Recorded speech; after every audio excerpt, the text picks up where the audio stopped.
A lot to talk about, so let me bring in Ian Bremmer, who is president and founder of Eurasia Group and G0 Media. Well, let me start with a couple of things about whether or not maybe there could be some optimism on A, extending the ceasefire, and B, talks for a more comprehensive deal that could lead to an end of this war. Absolutely, Chris. I mean, the fact is that Trump started this war and he declared the war goals, and he's now changed them. He is the one that has the ability to de-escalate if he chooses to. And his orientation in the last several days, most of a week at this point, has been towards de-escalation, towards negotiating.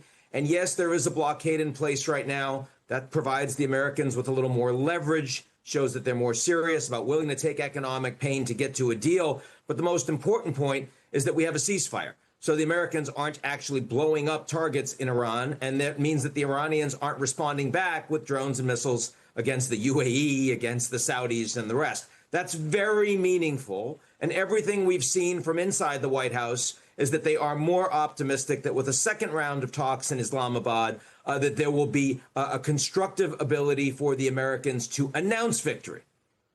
Well, yeah, I want to go back to that, the idea of announcing victory, and play for you what Vice President Vance said about the kind of deal that the U.S. is seeking with Iran.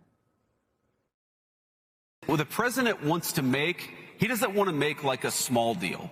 He wants to make the grand bargain. He said that if you're willing to act like a normal country, we are willing to treat you economically like a normal country. He doesn't want a small deal. So does that contradict what Trump is saying? He says he wants a grand bargain, or, to pick up on the last point that you made, is a grand bargain whatever he says it is. It's his war.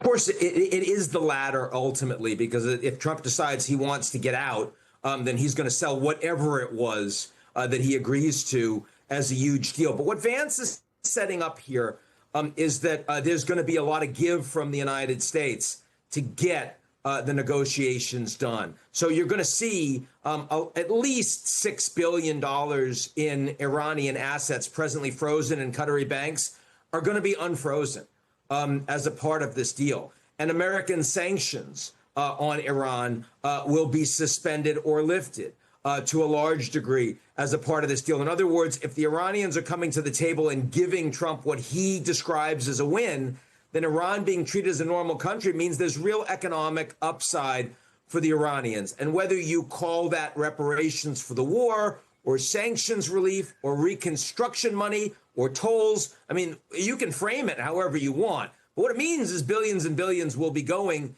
to this Islamic Republic. By the way, the same regime that Trump said he was going to rescue the Iranian people from when they were killing the Iranian people by the tens of thousands at the beginning of the year. We talked a lot about the impact that this has had on the American people and the economy, Ian, but I also want to ask about outside the U.S. The Wall Street Journal is now reporting that European allies are working on a fallback defense plan in case the U.S. does leave NATO, as Trump has for a while been threatening. The work actually began last year, they report, accelerated after Trump threatened to seize Greenland, and especially now, given Europe's refusal to back the war in Iran. Where do you put the odds right now of kind of a new NATO where Europe can defend itself if the U.S. gets out? Much higher than they were. The United States is not going to leave NATO, and that's not in Trump's capacity. It requires Senate, and he wouldn't have Republican support for it. But certainly the United States is much less relied upon. Even Giorgia Meloni, the one European leader that actually came to Trump's second inauguration, is now having a big fight with Trump, in part because of his criticism of the American Pope Leo, and his response was how disappointed he is in Meloni now. Alex Stubb and Mark Rutte, the president of Finland and the secretary general of NATO, about the only two that are carrying water consistently for Trump at this point. Well, what this means is not only will the Europeans count on the Americans less, but they will spend far less money on American military industrial defense complex. They're going to build up their own defense companies. That's what they're going to spend their money on. My friend Mark Carney, the Prime Minister of Canada, got a standing ovation in Montreal earlier this week by telling the Canadian people 70 cents on every dollar of defense spending in Canada is spent right now on American companies, and that will end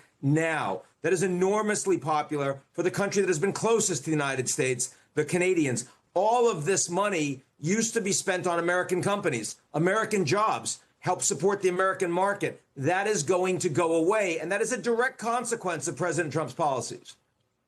Ian Bremmer, thank you so much. It's always good to have your perspective.